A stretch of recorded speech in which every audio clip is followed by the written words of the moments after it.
ৰঙিয়া থানাত পোৰ্টেল সাংবাদিকৰ বিৰুদ্ধে গোচৰ তৰা হৈছে আৰু প্ৰবঞ্চনাৰ অভিযোগত সাংবাদিকৰ বিৰুদ্ধে এজাহাৰ দাখিল কৰা হৈছে। শামছুল হক নামৰ সাংবাদিকৰ বিৰুদ্ধে প্ৰবঞ্চনাৰ অভিযোগ উঠিছিল আৰু বাহাৰুল ইছলাম নামৰ এজনক 10 লাখ টকা দাবী কৰাৰ অভিযোগ। 4 মাহ ধৰি প্ৰবঞ্চনা কৰিছিল শামছুল হকে আৰু এই অভিযোগ উত্থাপন হৈছে বাহাৰুল ইছলামৰ বিৰুদ্ধে।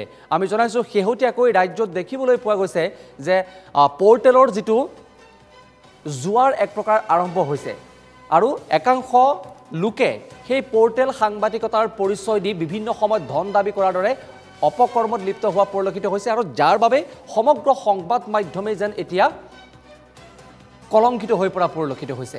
শেহতীয়া খবৰ আমি আপোনালোকক জনাই আছো, ৰঙিয়া থানাত পোৰ্টেল সাংবাদিকৰ বিৰুদ্ধে গোচৰ তৰা হৈছে। প্ৰবঞ্চনাৰ অভিযোগত সাংবাদিকৰ বিৰুদ্ধে এজাহাৰ দাখিল কৰা হৈছে আৰু সংবাদ সেৱাৰ দৰে এটা পবিত্ৰ বৃত্তিক একাংশ সাংবাদিক নামধাৰী লোকে এইদৰে কলংকিত কৰি অহা পৰিলক্ষিত হৈছে।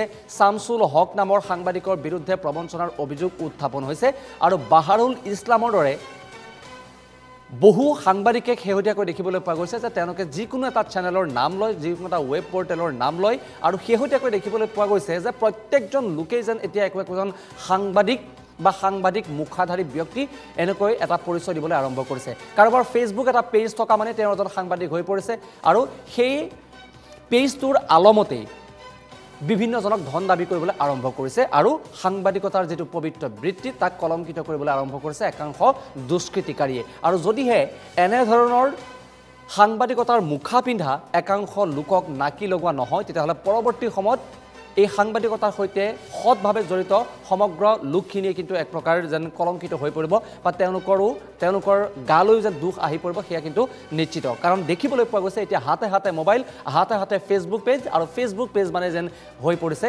একোটা ৱেব পৰ্টেল আৰু ৱেব পৰ্টেল কাৰোবাৰ বাবে হৈ পৰিছে অস্ত্ৰ, কাৰোবাৰ বাবে হৈ পৰিছে ATM কাৰ্ড। কি আজি 4 মাহ ধৰি ভাবুকি দি আছে। 4 মাহ ধৰি তাৰমানে সি তাক মোৰ নামত বোলে কেছ আছে। মানে আজি মাটি তাৰমানে বিক্ৰী কৰিব প্ৰায় ফেব্ৰুৱাৰী মাহত মাটি বিক্ৰী কৰিলোঁ। মাটি বিক্ৰী কৰাৰ পিছত সি মাটি বিক্ৰী কৰা সেইটো গম পাই কিনে সি তাৰমানে পইচাৰ মানে ভাবুকি দিয়ে আৰু ভাবুকি মানে কেনেকুৱা, মোৰ নামত কেছ আছে, মোৰ নামত STF মানে বিচাৰি আছে মোক।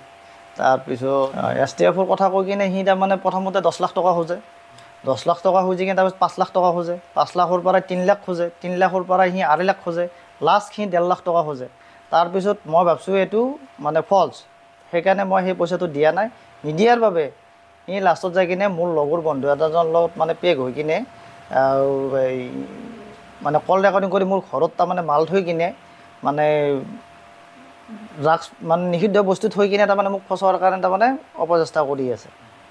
এতিয়া মূল কথা হ'ল কি, এতিয়া মই ৰঙিয়া থানাত মই এজাহাৰ দিলোঁ অলৰেডি। ৰঙিয়া থানাত এজাহাৰ শামছুল হকৰ নামতে দিছোঁ। তেওঁ এটা ৰিপৰ্টাৰ।